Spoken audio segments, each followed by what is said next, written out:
আমাদের লাইফ কিচেনে ভাই স্পেশালি মণিপুরি খাবার রান্না হচ্ছে। আমি রান্না করতেছি মণিপুরিয়ান বাঙালি ফিউশনের একটা খাবার, যেটা হচ্ছে আলু উইদাউট এনি কাইন্ড অফ আদা রসুন পেঁয়াজ। মানে অ্যাজ ইউজুয়াল আমরা বাঙালিরা যে মশলাপাতি খেয়ে থাকি ওরকম কোনো ধরনের মশলাই নেই। এটা হচ্ছে just with potato and Manipuri herbs, that's it. আর আইটেম হচ্ছে আমাদের সবকিছু পাতা আছে, পাতার বড়া আছে, পটেটো ওয়েজেস আছে। পটেটো ওয়েজেসটাও হচ্ছে মণিপুরি মশলা দিয়ে, কোনো রকমের মানে বাঙালি কোনো মশলা বা কিছু নেই। আর সাথে হচ্ছে আর কি আছে, আমাদের চাটনি আছে যেটাকে মণিপুরিতে আম্বন বলা হয়। আমরা যেটা বাঙালি যারা আমরা চাটনি বা সস বলে থাকি এটাকে আম্বন বলে। আম্বন আছে। আর চিরার মোয়া ছিল নিজেদের ঘরে বানানো, সেটা আজকেই স্টক আউট হয়ে গিয়েছে।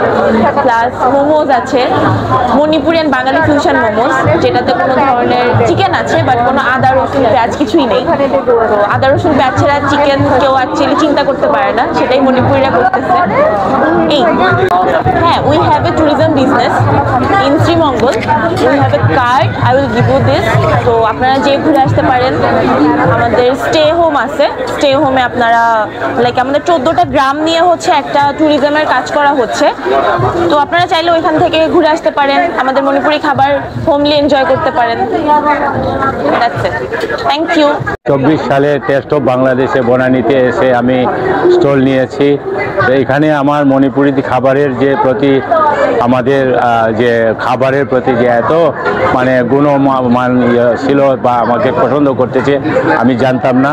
তবে এবার আমি মণিপুরীদের বিভিন্ন পাতার বড়া প্রাকৃতিক খাবার নিয়ে আসছিলাম এবং চিরার মোয়া এত চাহিদা যে 4 দিনে মেলাতে আমি 2 দিন পর্যন্ত যাইতে পারেন, সব শেষ হয়ে গেছে। এত চাহিদা আগে জানতাম না। তো এবার আবার যখন আসে তখন আমি উপযুক্তভাবে নিয়ে আসবো আশা করি। কি কি আছে আপনাদের? আমাদের এখানে আছে তুজো মানার বড়া আর জেনাম পাতার বড়া, তারপরে আলুর বড়া এবং বড়ের আচার আর মণিপুরি চা, তারপরে এখানে মণিপুরি মোয়া, চিরার মোয়া এবং মণিপুরি চিরা ভাজা নিয়ে আসছিলাম আমি।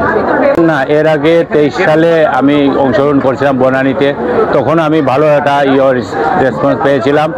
এরপরে 24 সালে যখন আমার ওই যে 23 সালেই আমাদের বিশ্ব পর্যটন দিবসে আমি ওই যে চিনমৈত্রীতে এসেছিলাম, ওইখানেও মোটামুটি হয়েছিল।